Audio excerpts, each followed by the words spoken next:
Наш эфир продолжает выпуск новостей. В студии Сергей Михедов. Здравствуйте. Коротко о темах этого часа. Открылась навигация на реке Лени для маломерных судов. ГИМС провела осмотр судов, экипажей и спасателей.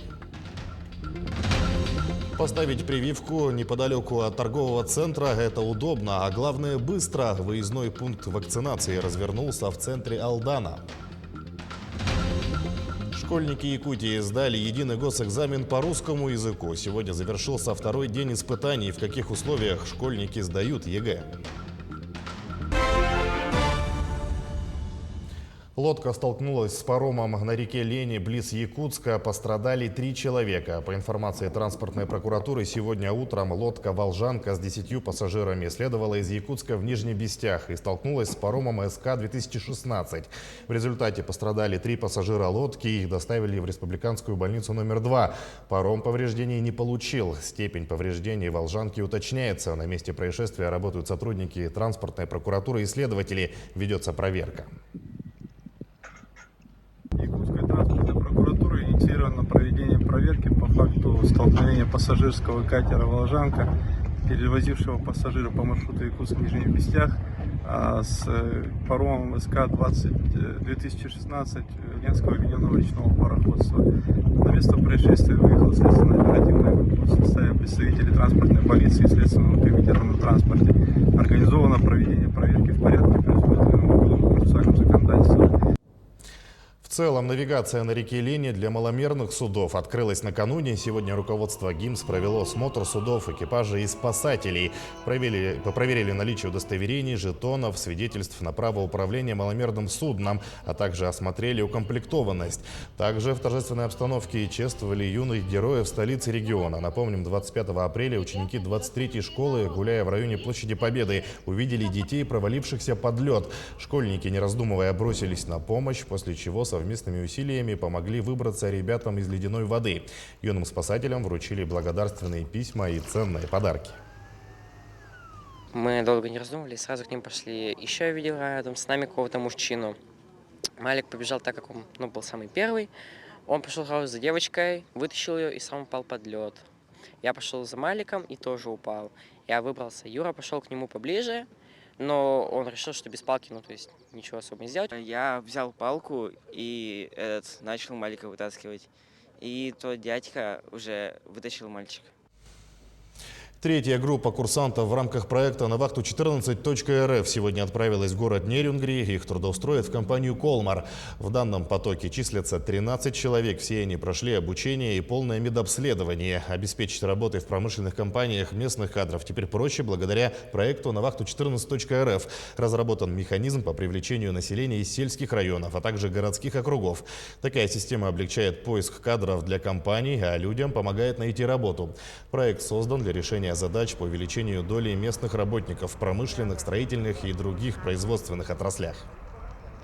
Сейчас нам удалось добиться проведения оперативного дистанционного обучения по 3 специальностям в рамках одного курса. Если курс стоит 60 тысяч рублей, если обучаться по отдельности, то у нас стоит 20 тысяч рублей. Также мы сейчас планируем расширение спектра специальностей, и после обучения наши ребята проходят проверки и трудоустраиваются в промышленные компании. Сейчас к эпидобстановке еще 106 человек заразились коронавирусом в Якутии за сутки, сообщает оперштаб. Из них 67 в Якутске. В Хангаласском районе 5 случаев, в Верхневилюйском, Верхоянском, Вилюйском, Мегино-Кангаласском, Мирнинском по 4. По 3 человека заболели ковидом в Алданском, Амгинском и Намском районах. Еще в 4 районах выявлено 1-2 заражения. За сутки лаборатории республики провели более 2200 исследований на COVID-19. Наступило лето, и на настоящий момент выезжают у нас граждане как из республики в отпуска. Соответственно, большинство субъектов сегодня требует вакцинирования, и люди будут себя чувствовать достаточно более комфортно, если они будут провакцинированы.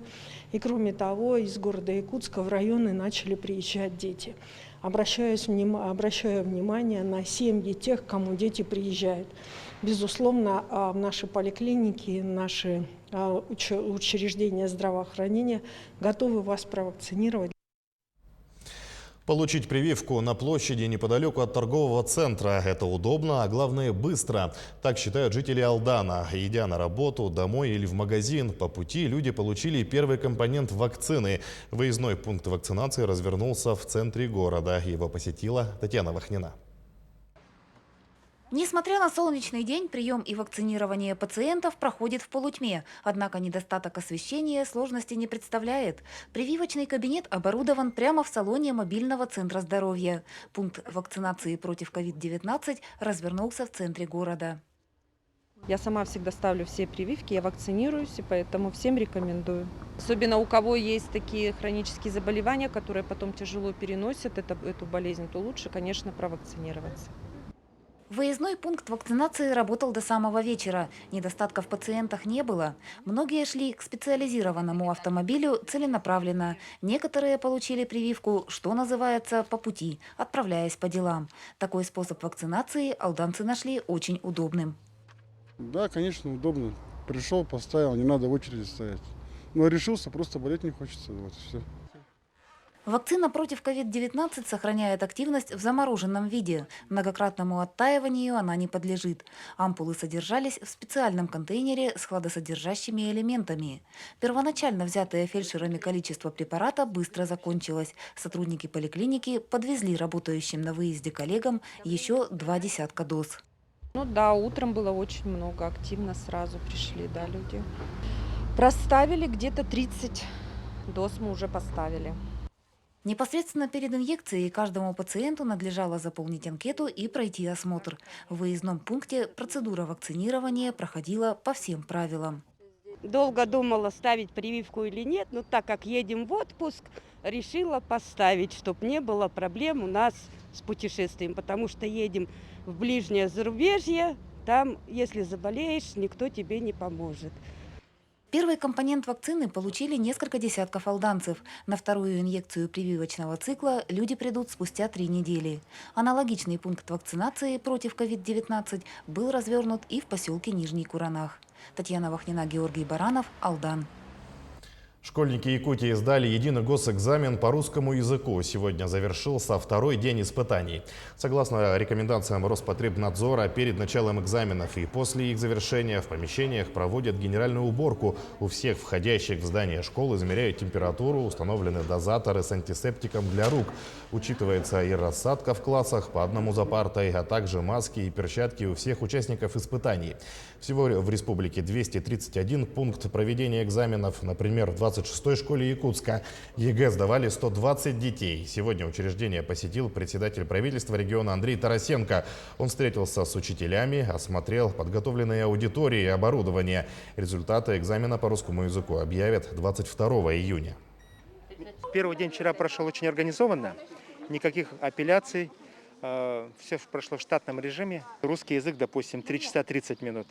Это в зависимости от предметов. Что касается математики, тогда 3 часа 55 минут. У нас 6 раз будет экзамен проходить. Потом есть еще резервные дни в конце месяца. Это для тех ребят, которые не смогли сдать в свои дни экзамены. Студенты СВФУ выиграли грант Росмолодежи на решение проблемы бездомных животных. Проект назвали «Дай лапку». Так, этим летом в Якутске пройдет благотворительный фестиваль по поиску новых хозяев для животных из приютов. Сейчас авторы проекта работают над соглашением с Росмолодежью, поиском места проведения мероприятия и разбором программы. Достигнуты договоренности о совместной работе с 2 приютами столицы – 4 лапки и ВАФ-Тим, говорят организаторы. Пока точную дату проведения фестиваля назвать не могут. Все зависит от эпидобстановки в республике, рассказала один из авторов проекта, магистрант Института зарубежной филологии и регионоведения СВФУ Татьяна Николаева. Сегодня мамам детишек, родившихся в День защиты детей в перинатальном центре Республиканской клинической больницы, вручили подарки в память о празднике. 1 июня родилось 28 новорожденных, 15 мальчиков и 13 девочек. Родители, успевшие придумать имя своему малышу на торжественном мероприятии, получили свидетельство о рождении. Чемпионат мира по игре «Го» стартовал во Владивостоке. Впервые первенство проходит в России. В соревнованиях участвуют спортсмены из 57 стран. Встречи пройдут очно и в онлайн-формате. Впервые за 40 лет чемпионат по древнейшей стратегической игре проходит за пределами Юго-Восточной Азии. Сборная России является лидером «Го» в Европе. За последние 20 лет россияне становились чемпионами 15 раз. Якутию на соревнованиях представляют 6 человек в составе одной сборной команды. Она взяла бронзу на отборочном этапе чемпионата страны.